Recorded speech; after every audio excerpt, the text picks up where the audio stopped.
أعوذ بالله السميع العليم من الشيطان الرجيم بسم الله الرحمن الرحيم الحمد لله رب العالمين والصلاة والسلام على أشرف المرسلين وعلى سليمان وعلى النبيين أجمعين سليمان عليه السلام ربي اغفر لي وهب لي ملكا لا ينبغي لأحد من بعدي በማለት አላህ ሱብሓነሁ ወተዓላ ዱዓ አደረገ።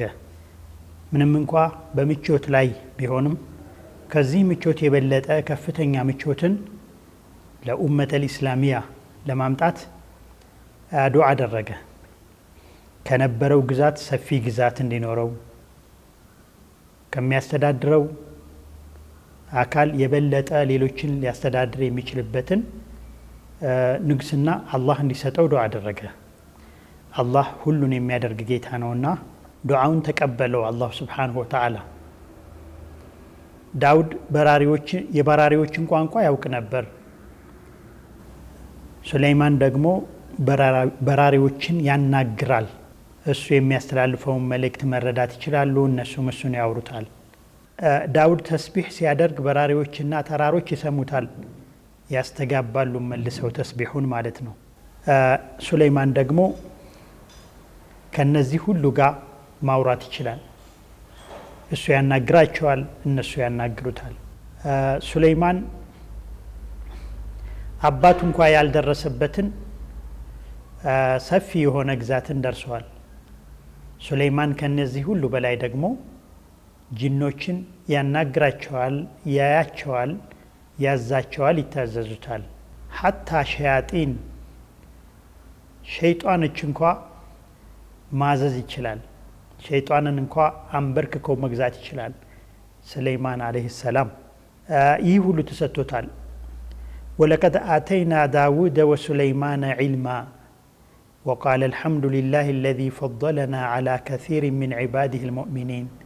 ለዳውድና ለሱለይማን ትልቅን ዒልም ሰጠናቸው ይላል አላህ ሱብሓነሁ ወተዓላ። እነሱም አልሐምዱ ሊላሂ አለዚ ፈضለና ዐላ ከሲር ሚን ዒባዲሂ ልሙእሚኒን፣ ሙእሚን ከሆኑ ብዙ ባሪያዎች ውስጥ አላሁ ሱብሓነሁ ወተዓላ ስላበለጠን ምስጋና ይገባው በማለት የአላሁ ሱብሓነሁ ወተዓላን ችሮታ ስጦታ በምስጋና ይመልሱ ነበረ። ኢዕመሉ አለ ዳውደ ሹክራ ወቀሊሉ ሚን ዒባዲየ ሸኩር ይላል አላህ ሱብሓነሁ ወተዓላ። የዳውድን ቤተሰቦች አላህን አመስግኑ አልናቸው። አላህን አመስጋኞች ከባሪያ ውስጥ ጥቂቶች ናቸው ይላል አላህ ሱብሓነሁ ወተዓላ።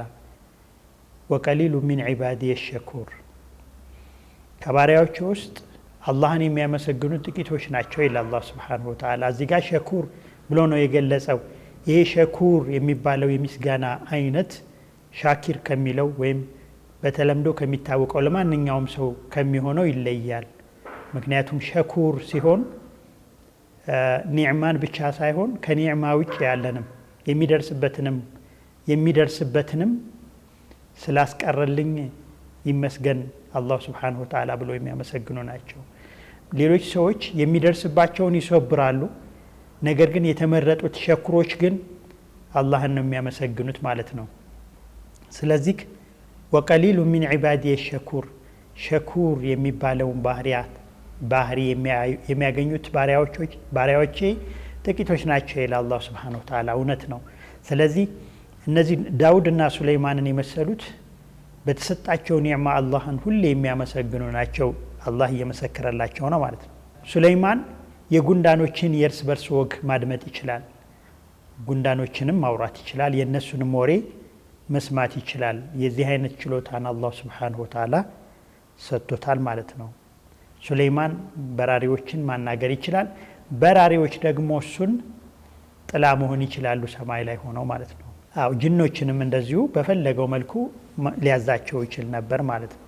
ያው የሰው ልጅ ጅን ያየዋል እንጂ ጅንን ማየት አይችልም። ሱለይማን ግን ጅንን ያያልም እያዩታልም ማለት ነው።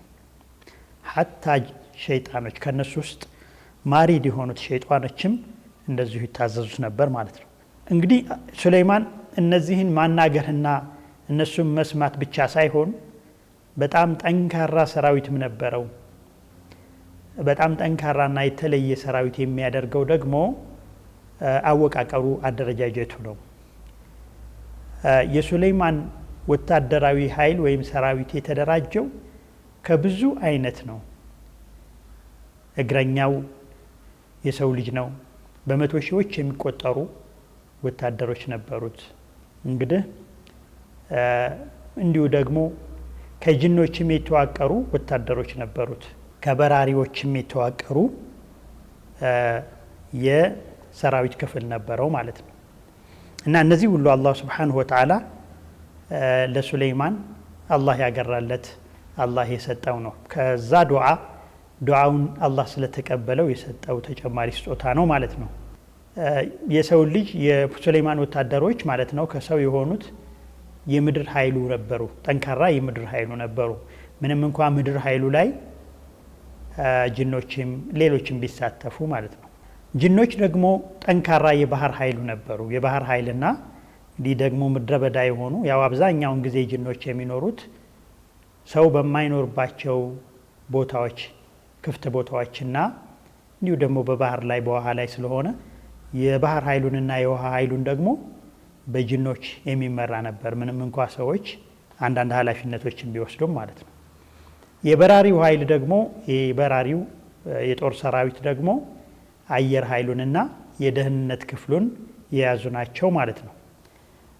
እኒህን አላህ Subhanahu Wa Ta'ala በተለያየ ቦታ አላህ በቁርአን ነግሮናል። ስለዚህ የሱለይማን ኃይል በምድር በባህርና በአየር የተዋቀረ ነበር ማለት ነው። ምን ይሄ ብቻ ሱለይማን ጠንካራ የመጓጓዣ ኃይል ነበረው። አላህ Subhanahu Wa Ta'ala የሰጠው የአየር ኃይል በንፋስ ከአንድ ቦታ ወደ አንድ ቦታ መዛወር ይችላል። ብቻውን ሳይሆን ሀታ ጅኑዶቹ ወታደሮቹ ሰራዊቱ ጋር ማለት ነው።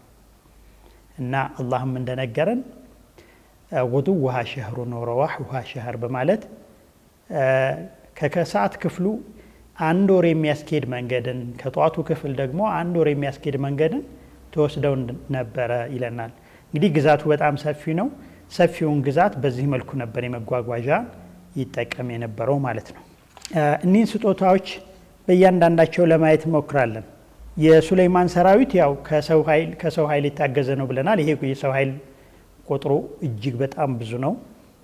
በጣም የተደራጀና በጣም የተዋቀረ ሁሉም በስርዓት የሚጓዝበት የሆነ አደረጃጀት ነበረው ማለት ነው። وحشر لسليمان جنوده من الجن والإنس والطير فهم يوزعون إلى الله سبحانه وتعالى እና እነዚህ እንግዲህ የሱለይማን ሰራዊት ውቅሮች ናቸው ማለት ነው። من الجن والإنس والطير ከሰው ልጆች እንዲሁ ከጅኖችና ከበራሪዎች ሆኖ ማለት ነው። እነዚህ ኃይላት የተዋቀረ ነው። فهم يوزعون እነዚህ ደግሞ የተሰጣቸውን ስራ ያውቃሉ። የሚፈጽሙትን ግዳጃቸውን በደንብ የሚያውቁና የተደራጁ በስርዓት የተዋቀሩ ነበሩ። አላህ Subhanahu Wa Ta'ala አሁንም እንደነገረን فسخرنا له الريح تجري بأمره ንፋስም እንደዚሁ በሱ የምትታዘዝ ነበረች። ከአንድ ቦታ ወደ አንድ ቦታ የምታጓጉዘው ንፋስ ነበረች ማለት ነው። ይህም የአላህ Subhanahu Wa Ta'ala ስጦታ ነው። ለሱለይማን የሰጠው ታላቅ ስጦታ ነው ማለት ነው። መጓጓዣ ኃይሉ በአየር ላይ ነበር ማለት ነው። በንፋስ ነበር ከአንድ ቦታ ወደ አንድ ቦታ የሚሄደው በንፋስ ፍጥነት ከጧት ይህን ያክል ርቀት አንድ ወር ሊያስኬድ የሚችልን መንገድ ከሰዓት አንድ ወር ሊያስኬድ የሚችልን መንገድ በመሄድ ማለት ነው። እንግዲህ ምን ያክል አገሪቷን በቁጥጥሩ ስር አውሏት በየጊዜው ክትትል እንደሚያደርግ የሚያሳየን ይሆናል። ሀታ ሰራዊቱ በመጓጓዣ እጥረት ከአንድ ቦታ ወደ አንድ ቦታ መድረስ የሚያቅተው አልነበረም ማለት ነው። አላህ በዚህ መልኩ ዱንያን ሰክሮለት ወይም አግርቶለት ነበር ማለት ነው። والشياطين كل بناء وغواص وآخرين مقرنين في الأصفاد إلى الله سبحانه وتعالى እንኳንስ እነዚህ ሶስት ትልልቅ አካላት ጂን ሰውና ጦዩር ወይም በራሪዎች ብቻ ሳይሆኑ ከነዚህ ጋር ደግሞ ሸያጢኖች ማለት ከጂኖች መረዳ ወይም ያመጹ የሆኑት ሸያጢኖች እንኳን የሱ ታዛዦች ነበሩት። እነሱ ደግሞ በጣም ትልቁን ፓርት ይሰሩለት ነበረ። የሀገሪቱን የግንባታ ስራዎች እነሱ ነበሩ የሚሰሩት። ኩለ በናኢን ወገዋስ እንዲሁ ደግሞ በባህር ውስጥ በመጥለቅ የባህር ሀብቶችን ይዋጡለት ነበረ። እንደነ ሉል፣ ጀዋሂሮች፣ የተለያዩ ከባህር የሚወጡ ውብ የሆኑ ነገሮችን እየዋጡለት ሀገሪቱን እንዲያስውብ ያደርጉት ነበር ማለት ነው። እነሱም ናቸው የግንባታ ስራዎችን የሚሰሩት ማለት ነው ከባህር በመጥለቅ። ወአኸሪነ ሙቀረኒነ ፊል አስፋድ እንደውም ምናልባት ከነዚህ ውስጥ የሱን ትእዛዝ አናከብርም ብለው የሚያምጹትን ደግሞ እየያዘ የሚያስርበት እስር ቤት ነበረው፣ ያስራቸው ነበረ። ከሱ ቁጥጥር ውጪ የሚሆን ምንም ነገር የለም ነበር ማለት ነው። በዚህ መልኩ هذا عطاؤنا فمن أو أمسك بغير حساب وإن له عندنا لزلفى وحسن مآب من ይሄ ብቻ ይሄ በጣም ቀላሉ ነው። ሱለይማን ይሄ ሁሉ ቢሰጠውም እንኳ ትልቁ ደረጃው የሱለይማን ደረጃ ግን ዓቢድነት ነው፣ የአላህ ባሪያነቱ ነው። ሱለይማን አለይሂ ሰላም ለአንድ ወር ያክልም ወይም ለ15 ቀን ያክልም ለብዙ ሰዓት ያክል በዒባዳ ውስጥ የሚሰጥም ሰው ነው ማለት ነው። ከወታደሮቹም ከሁሉም ደግሞ ነጠለ ብሎ ማለት ነው። እንግዲህ ሱለይማን በዚህ መልኩ የተዋቀረውን ጀይሽ ወይም ሰራዊት ነው እንግዲህ ይመራ የነበረው። በጣም ተፈሪ የነበረ ነው። እንግዲህ ይሄ ከምን መጣ ከተባለ ምናልባት ያው የአባቱን የዳውድን ታሪክ መለስ ብለን ስናይ ዳውድ ከምን እንደመጣ ከሽንፈት ህዝቦቹ ተሸንፈው የነበራቸውን ሁሉ አጥተው የተፈጠረ ቃኢድ ወይም መሪ ነው፣ የጦር መሪ ነው እንግዲህ አባቱ። ስለዚህ ይህን ታሪክ ደግሞ ሱለይማን በደንብ ስለሚያውቀው የወታደራዊ ኃይል የሰራዊቱ ኃይል በተመናመነና ደካማ በሆነ ቁጥር ሀገር ማስተዳደር ወይም ሀገር መኖር የሚባለው ነገር ስለማይኖር፣ ስለዚህ ያው ከትናንቱ የተማረው ትምህርት ነው ማለት ነው ጠንካራ ሰራዊትን እንዲገነባና ሀገሩን ደግሞ አስፋፍቶ እንዲያስተዳድር ያደረገው ማለት ነው። እንግዲህ የሱለይማን መስተዳድር በምን ላይ የተመሰረተ ነው? በአላህ ታዛዥነት ላይ የተመሰረተ ነው። እንግዲህ ሀገርንም ሲያስፋፋ ዳዕዋን ነው እያስፋፋ የነበረው። ሰዎችን ለመበደል ለመርገጥ ወይም ደግሞ በቁጥጥሩ ስር አድርጎ ለመግዛት ለማስገዛት ሳይሆን እነዛን ሰዎች ወደ አላህ መንገድ ለማምጣት ነውና ነብይ ስለሆነ እነሱን ወደ መልካም ለማምጣት ነው በፍትህ። ፈረሶችን ለጦር ሰራዊትነት እየተጠቀመ እያለ ግን በአንድ ወቅት ፈረሶችን ለጦር ሰራዊትነት እንዳይጠቀም ያቆመበት ሁኔታ አለ።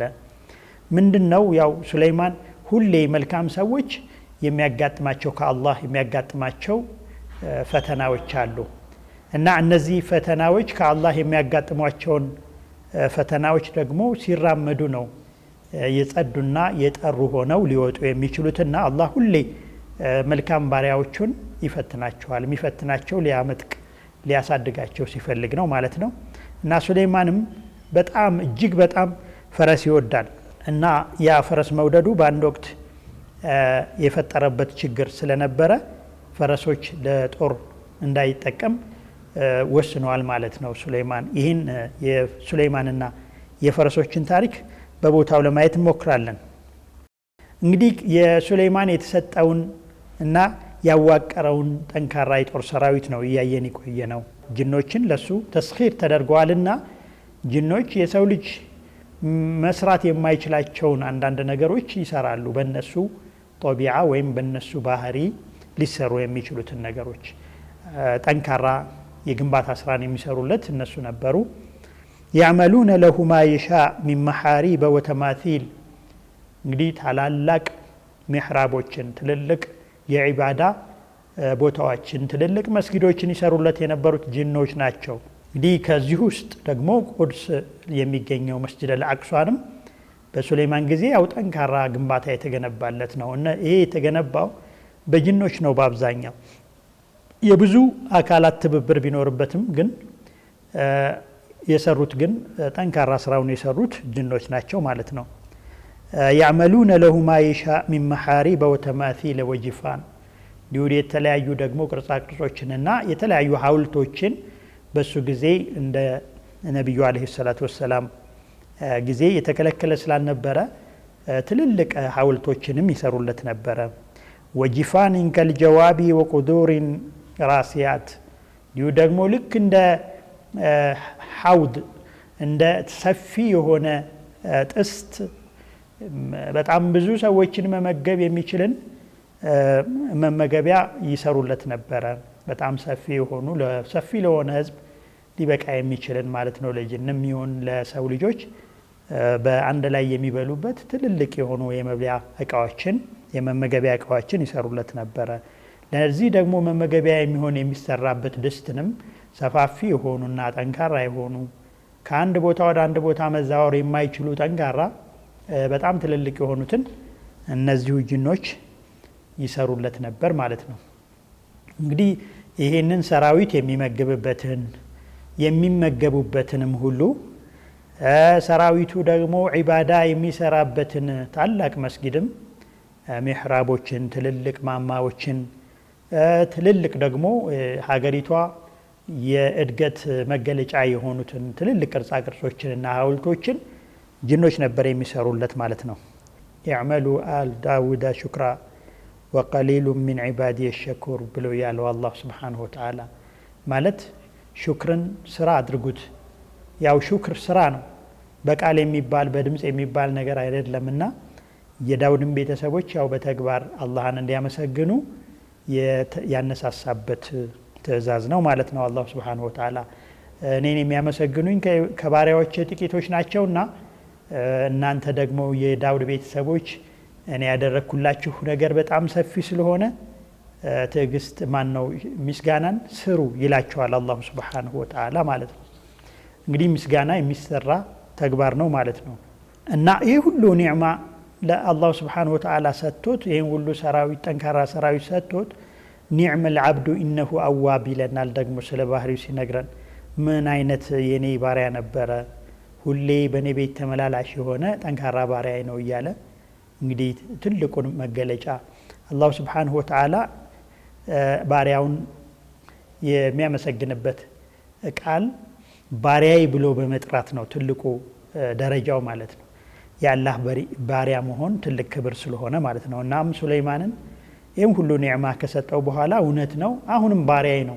ስለዚህ በጣም በብዙ ሀብት ውስጥ በብዙ የሀገር ሀብት ውስጥ ሆኖ መሪ ሆኖ ስልጣን ኖሮት ሀብታም ሆኖ የአላህ ባሪያ ይኮናል እንደ ሱለይማን እያለን ነው አላህ ሱብሓነሁ ወተዓላ። ሁሌም ወደ አላህ ተመላላሽ ነው። በፍቅርም ጊዜ በፍርሃትም ጊዜ በችግሩም ጊዜ በድሎቱም ጊዜ ወደ አላህ ቤት ሁሌ ተመላላሽ የሆነ ባሪያ ነው በማለት ሱለይማንን ያመሰግነዋል ማለት ነው አላህ ሱብሓነሁ ወተዓላ። ስለዚህ በጣም ሀብታምም ሆኖ አቢድ መሆን ይቻላል። ደሃ ሆኖ ብቻ አይደለም አቢድ የሚኮነውና ስለዚህ የሀብታሞች አቢድ መሆን አላህ ሱብሓነሁ ወተዓላን ማመስገናቸው ነው። ምስጋናቸው ደግሞ ያን ሀብታቸውን በአግባቡ የሚደርስበት ቦታ ላይ ማድረስ ነው። ለኡማው ሊጠቅም እንዲችል ማድረግ ነው ከሀብታሞች። የባለስልጣን ሽክሩ ደግሞ ስልጣኑን አላህ በሚወደው ቦታ ማዋሉ ነው። ስለዚህ ያው ሁሉም የሚጠበቅበት ነገር አለ ማለት ነው እንደተሰጠው። ላ ዩከሊፉ ላሁ ነፍሰን ኢላ ማ አታሃ ነፍስን አላህ ሱብሓነሁ ወተዓላ የሚያስገድዳት የሰጣትን ስለሆነ ማለት ነው። ያልተሰጠውን አይገደድምና የተሰጠውን ነው ሰው የሚጠየቀው። ብዙ ሀብት የተሰጠው ከዛ ከተሰጠው ብዙ ሀብት ይጠየቃል። ትንሽ ከሆነ በዛው ልክ ነው የሚጠየቀው። ስለዚህ ሱለይማንም የተሰጠው ስጦታ በጣም ሰፊ ስለሆነ ሁሌ አመስጋኝ እንዲሆነ አላህ ሱብሓነሁ ወተዓላ ኢዕመሉ አለ ዳውደ ሹክራ ወቀሊሉ ሚን ዒባዲየ ሸኩር በማለት ያነሳሰዋል ለስራ ማለት ነው። ስለዚህ የእሱ ሹክር ደግሞ በፍትህ ማስተዳደር የሀገሪቱን የሚያስተዳድራትን ደግሞ መሷሊህ መጠበቅና ጠንካራ መንግስት ጠንካራ አስተዳደር እንዲሆን ማስቻል ነው።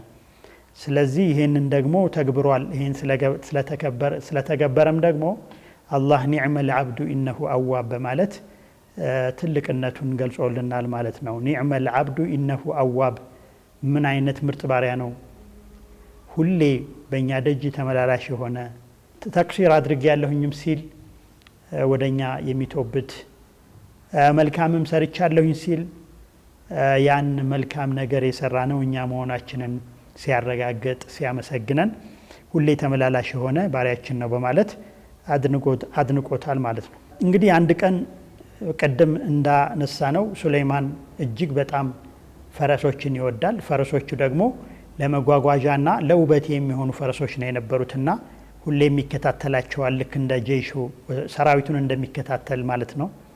ይከታተላቸዋል። አንድ ቀን ፈረሶቹን ለትርኢት እያዘጋጀ ያለ እነሱም በማዘጋጀት ላይ ሳለ እንደተጠመደ ያው የአስር ሰላት ይደርስበታል እና የአስር ሰላት ደርሶበት እሱ በእነሱ በጣም ቢዚ ሆኖ ስለነበረ በጣም መሽጉል ሆኖ ስለነበረ የአስር ሶላት ፀሐይ ልጠልቅ ተቃረበች ማለት ነው እና የፈረስ ፍቅሩ ከአስር ሶላት ፍቅሬ የበለጠ ሆኖብኛል ብሎ ልክ ሶላቱ እንደወጣበት ሲያረጋግጥ ይህን ሁሉ ያመጣው የፈረስ ፍቅሬ አይደል፣ ስለዚህ ፈረሶችን ሰብስቡልኝ በማለት ተከታዮችን አዘዛቸው። ሁሉም ፈረሶች ተሰበሰቡና ፈረሶቹን በሁለት አይነት መልኩ ከፈረስ ነፃ እንዲሆን አደረገ ከሚወደው ነገር። ምክንያቱም የሚወደውን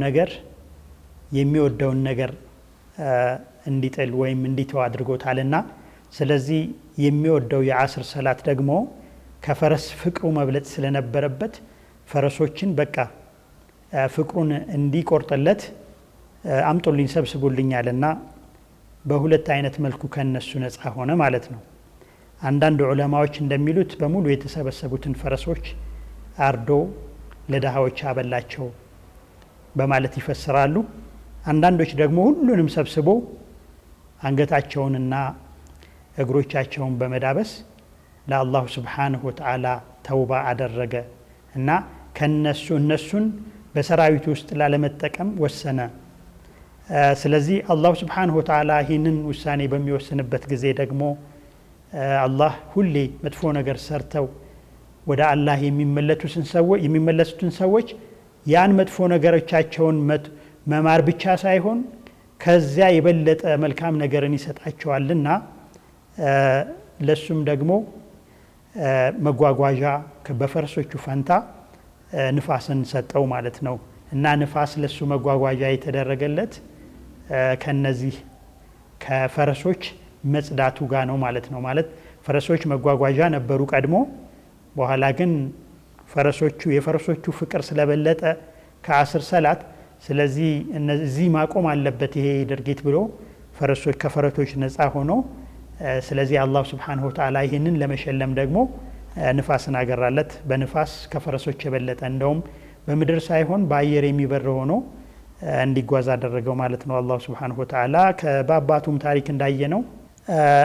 አባቱ ስህተት የተባለውን ነገር ሰርቻለሁ ብሎ ባመነበት ጊዜ ለአላህ Subhanahu Wa Ta'ala ተውበት ማድረግ ብቻ ሳይሆን ስጁድ ሲያደርግ ወድቆ ማለት ነው ያኔ አላህ Subhanahu Wa Ta'ala እኔ ምህረት መስጠት ብቻ ሳይሆን እኔ ጋር አቀረብኩት ይላል አላህ Subhanahu Wa Ta'ala እና እኔ ጋር እንዲቀርብ አደረግኩት ይላል። ስለዚህ ሁሌ መልካም ነገርን ከመጥፎ ስራችን በኋላ መተውበት ብቻ ሳይሆን ከተውበት ተጨማሪ መልካም ነገሮችን ስንሰራ የበለጠ ደረጃ አላህ Subhanahu Wa Ta'ala እንደሚሰጠን በተለያዩ አንቢያዎችም ታሪክ ለማየት ሞክረናል። አደምም በጀነት ውስጥ ስህተት ሲፈጽም ያን ስህተት ወዲያውኑ ሲተውበትና ለአላህ Subhanahu Wa Ta'ala ሲመለስ ያንን ስህተቱን መማር ብቻ ሳይሆን እሱን ወደ ነብይነት ማዕረግ ወደ ረሱልነት ማዕረግ እንደጨመረለት ለማየት ይችላል።